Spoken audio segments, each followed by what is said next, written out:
নমস্কার বন্ধুরা, মাম্পির কিচেন চ্যানেলে তোমাদের সবাইকে অনেক অনেক স্বাগত। দেখেই বুঝে গেছো আজকে বাড়িতে বানিয়েছিলাম ঝাল ঝাল মুচমুচে এগরোল।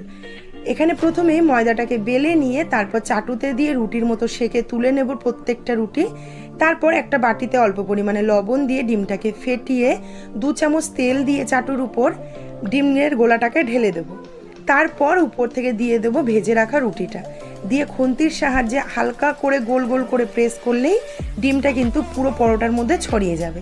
তারপর উল্টে পাল্টে ভালো করে মুচমুচে করে ভেজে নিয়ে বেশ খানিকটা শসা, পেঁয়াজ, কাঁচা লঙ্কা, লেবুর রস, বিট নুন দিয়ে বেশি করে সস দিয়ে একদম গরম গরম সন্ধেবেলার টিফিন এগরোল রেডি করে ফেললাম।